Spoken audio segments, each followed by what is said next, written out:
Salamat, Mr. Chair. Um, Guided by yung paalala ni Senator Ping na wrapping up hearing ito, um, ilang tanong na lang muna na follow up dun sa nasimulan na rin ni Senator Ping. Una po tungkol dun sa signals intelligence related activities. Nasimulan na nilang itanong yung legal status ng mga suspected spies. So yung follow-up question ko po doon, siguro kay Director Lavin din, paano nakapasok yung mga taong na iyon, yung mga suspected spies or agents? Paano sila nakapasok in the first place? Well, thank you, Your Honor. Mr. Chair, we would rather defer to kasi ang point of investigation lang ng NBI from case build up to arrest and then prosecution, we submit this with the Department of Justice. But on backtracking, I would defer to the Bureau of Immigration.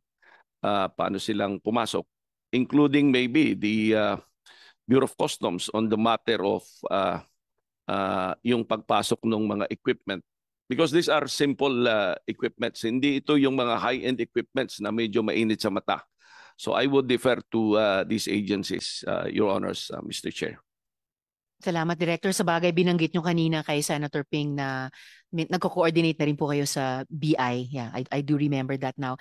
And na-anticipate nyo yung isa ko pang follow-up question, nabanggit nyo na rin po yung Bureau of Customs. Kasi yung mga gamit na ito, na ginagamit nila sa signals intelligence or nagagamit sa CGN, yun na nga, yung tanong, paano sila nagkaroon yan? So wala po ba tayong measures in place para i-monitor either yung pagbili niyan domestically or pag-import niyan from outside? So yun na po yung sabi niyong kino-cover ngayon ng Bureau of Customs? That's correct, Your Honors, Mr. Chair. Ang iba dito kasing equipment are as simple as the pieces of equipment that we can acquire or buy or purchase sa mga regular stores, no? Carrying this equipment, electronic equipment. So madali silang mag-assemble. Magagaling lang talaga sila, Your Honors, Mr. Chair, mag-assemble nito. Depende sa kung paano nilang gagamitin. They have the technical capability, the technical know-how.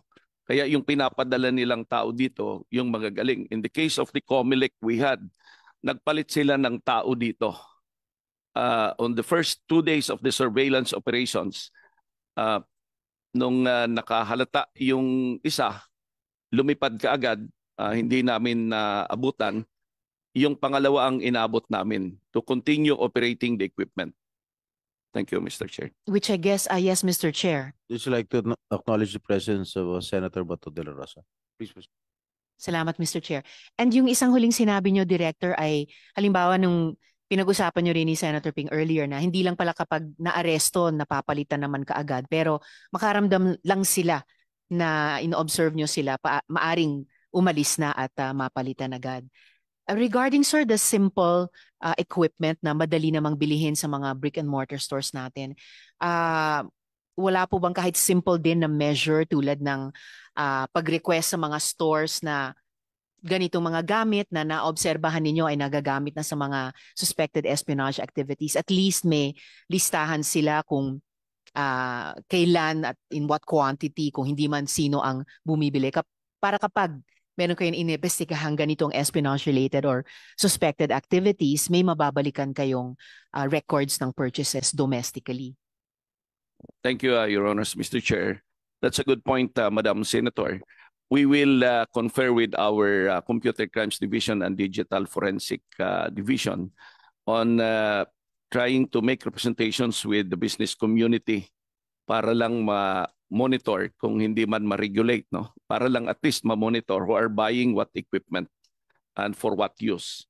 Mas maganda din siguro kung stricter yung regulation and implementation nitong klaseng equipment para nakalagay sa resibo, nakalagay anong serial number, kung may serial number ito, para madali rin namin ito ma-monitor. Thank you, Mr. Chair. Salamat, Director. Pangalawa, follow-up question din dun sa nabuksan na ni Senator Ping sa inyo at sa AMLAC tungkol nga po sa sa AMLAC. Yung follow-up question ko tungkol sa economic infiltration. Kasi the Philippine Navy has previously stated that control of the Grande and Chiquita Islands near Subic Bay is essential to maintaining Philippine maritime strategic security, after it was reported that the Subic Bay Metropolitan Authority had entered into an agreement with GFTG Property Holdings and the Sanya CEDF, Sino-Philippine Investment Corporation, for the development of the aforementioned island. So tanong ko po sa resource persons natin, Mr. Chair, do we need new legal mechanisms to ensure that economic and social agreements, halimbawa mga sister city arrangements, investments contracts, kahit mga kontrata tungkol sa pagkontrol ng ating sariling power grid, that these cannot serve as economic infiltration or compromise our national security objectives? Sino po kaya, Mr. Chair, ang pwedeng mag-address nito? Any of our resource persons who wishes to answer the question of Senator Risa? Perhaps DOJ, Mr. Chair, kung nandito po Do sila. you have any representative from the Department of Justice? Yes, Thank ma'am. you, Mr. Chair, and good morning to you and to the honorable members of the committee. With respect to the question of Her Honor Sen. Hontiveros, the DOJ understands, of course, that these activities are also going on, that we need to guard ourselves against agreements that can be considered as economic interference. In fact, Mr. Chair, when we are reviewing these bills, because this is the first time that we're going to criminalize and penalize foreign interference, Mr. Chair.